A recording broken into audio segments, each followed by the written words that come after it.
Now, as important as good hydration is for good health, why on earth would a nurse like me tell you not to drink water?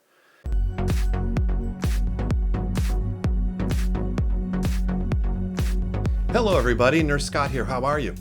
Today we're starting my Asked and Answered series by discussing a condition that can ruin the pleasure of a good meal, acid reflux or heartburn.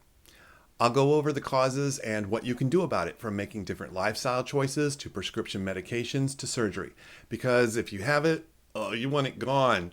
Stay tuned to the end where I explain how you might have acid reflux and not even know it, and 2 other facts about reflux you probably didn't find on Google.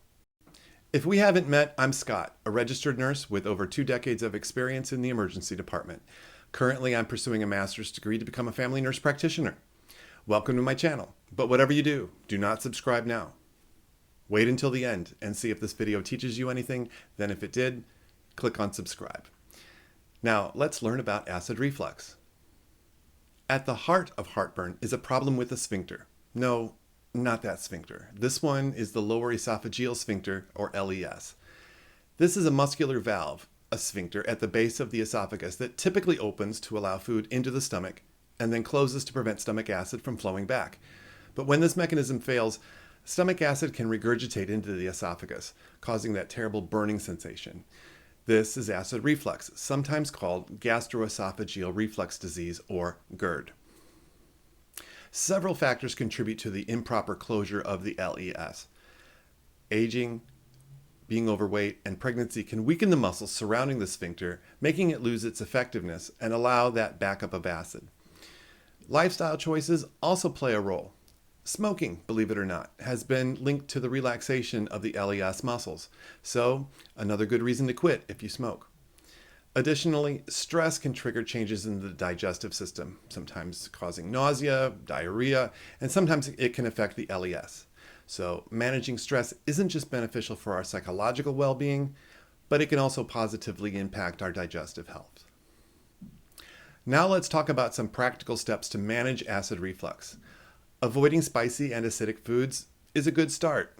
Also, large meals can overwhelm the stomach, increasing pressure on the LES. Lying down after a meal isn't a great idea either. Gravity can assist in keeping stomach acid where it belongs if you stay upright for at least 2 hours after eating. Now, as important as good hydration is for good health, why on earth would a nurse like me tell you not to drink water? Well, you should drink plenty of water throughout the day, but timing is everything. By limiting how much you drink during meals, you can prevent overfilling the stomach, which can put pressure on the LES and cause reflux. Excess weight also contributes to GERD. Doing what you can to get closer to a healthy weight, especially if you lose fat around the midsection, can reduce pressure on the stomach, which can cause acid reflux and heartburn. When lifestyle changes alone don't work, you might want to try medication. Over-the-counter antacids like Tums, Rolaids, and Maalox provide quick but short-term relief by neutralizing stomach acid. H2 blockers, histamine 2 blockers, such as Pepcid, famotidine, and Tagamet, cimetidine, reduce acid production and are effective for a more extended duration. For persistent or severe symptoms, it's important to consult a healthcare provider. They may recommend proton pump inhibitors, PPIs, like Prilosec, omeprazole, or Nexium, esomeprazole, or Prevacid, lansoprazole, which block stomach acid production in a different way from H2 blockers. Always work with a healthcare provider to select the medication that's right for you. There are things to consider, like the severity of your symptoms, your medical history, and the potential side effects of the different medications. If your symptoms are severe and/or long-lasting, you might want to consider surgery, but that's a solution of last resort. I'm an old emergency nurse, so of course I need to tell you about some red flags that warrant immediate medical attention related to this condition. If you're over 50 or experiencing warning signs like difficulty swallowing, unexplained weight loss, or if you develop iron deficiency anemia, you should be referred to a specialist, a gastroenterologist. Severe complications like bleeding or perforated esophagus are rare, but when they occur, hospitalization is probably needed. I promised you 3 facts about reflux that Dr. Google probably didn't mention, and here they are. Number 1, you might have GERD and not even know it. There's something called silent reflux. In some people, stomach acid flows back into the throat without causing the typical heartburn sensation.